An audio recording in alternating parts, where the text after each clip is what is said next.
Prepositions భాగం 1. In, on, at యొక్క ఉపయోగం. I went to the market in bicycle. నేను సైకిల్పై మార్కెట్కి వెళ్ళాను. The tea is on the cup. Tea cup మీద ఉంది.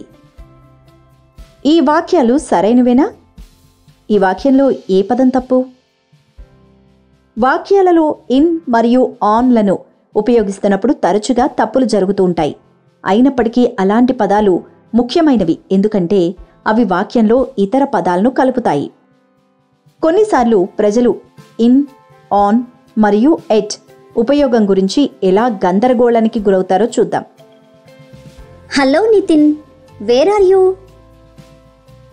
I am at the shop. No, I am in the shop. నేను ఎల్లప్పుడూ కన్ఫ్యూజ్ అవుతూనే ఉంటాను. మాట్లాడడానికి సరైన మార్గం ఏమిటో మీరు చెప్పగలరా? మీరు షాప్ లోపల ఉన్నారా? అవును. అయితే ఇన్ని ఉపయోగించండి. I am in the shop. In మరియు ఎట్ మధ్య వ్యత్యాసం ఏంటి? మీరు ఏదైనా స్థలం లోపల ఉన్నప్పుడు ఇన్ ఉపయోగించబడుతుంది. ఎట్ అనేది ఒక సాధారణ స్థలం, ఒక పాయింట్ వద్ద లేదా ఏదైనా స్థలం క్రింద గురించి ఉపయోగించబడుతుంది. ఇప్పుడు నేను షాప్ బయట నిలబడి ఉన్నాను, కాబట్టి నేను I am at the shop అని చెప్పాలి. కరెక్ట్. Thank you. ఇంకొక ఉదాహరణ చూద్దాం పదండి. Hello Rinki, where are my car keys? Hello Tina, the keys are in the desk. No, the keys are on the desk. నేను దేన్ని ఉపయోగించాలి, ఆన్ లేదా ఇన్? మీరు డెస్క్ పైన అని చెప్పాలనుకుంటే ఆన్ని ఉపయోగించండి. డస్క్ డ్రాయర్ లోపల లేదా అల్మరాలో ఉంటే ఇన్ని ఉపయోగించాలి. నా ఇంగ్లీష్ మెరుగుపరిచినందుకు ధన్యవాదాలు. The keys are on the desk. పర్వాలేదు, నాకు తాళాలు దొరికాయి. Bye bye bye. ఏదైనా స్థలం గురించి అడగాలనుకున్నప్పుడు వాడే ప్రశ్నలకు ఎక్కడ అనగా వేర్ అనే పదాన్ని ఉపయోగిస్తారు.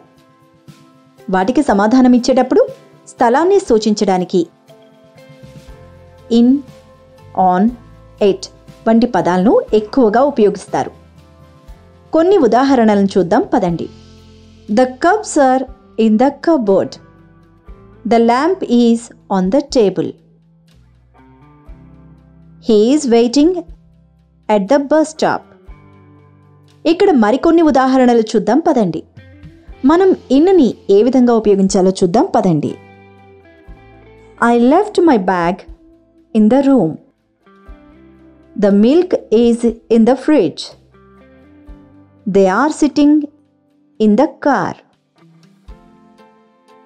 మనం ఆన్ని ఏ విధంగా ఉపయోగించాలో చూద్దాం పదండి. They are playing on the ground. He drew a picture on the blackboard. The poster is on the wall. మనం ఎట్ని ఏ విధంగా ఉపయోగించాలో చూద్దాం పదండి. We are at home today. I will meet you at the railway station. They are having a meeting at the office. సమయం గురించి అడిగేటప్పుడు ఎప్పుడు అనగా వెన్ అనే పదాన్ని ఉపయోగిస్తారు. వాటికి సమాధానం ఇచ్చేటప్పుడు ఇది సమయాన్ని సూచించడానికి కూడా ఉపయోగించబడుతుంది. కొన్నిసార్లు ఇన్, ఆన్, ఎట్ వంటి పదాలు కూడా ఉపయోగిస్తారు. మనం ఇన్ని ఏ విధంగా ఉపయోగించాలో చూద్దాం పదండి. I will go to Mumbai in July. My dance class is in the evening. She will be home in a few minutes. He likes to run in the morning. మనం ఆన్ని ఏ విధంగా ఉపయోగించాలో చూద్దాం పదండి. We have a holiday on Monday.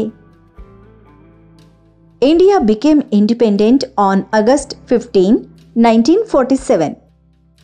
He will play football on Sunday. మనం ఎట్ని ఏ విధంగా ఉపయోగించాలో చూద్దాం పదండి. My train is at 2 p.m. We will meet at 10 a.m. ఇప్పుడు మనం ప్రెపోజిషన్స్ గురించి తెలుసుకున్నాం. వాటిని సాధన చేద్దాం పదండి. ఇప్పుడు ఈ చిత్రాన్ని చూసి ఏ ప్రిపోజిషన్ ఉపయోగించాలో చెప్పండి.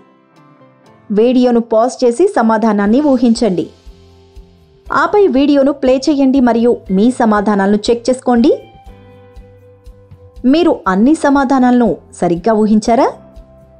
మీరు ఈ భావనను అర్థం చేసుకున్నారని ఆశిస్తున్నాను.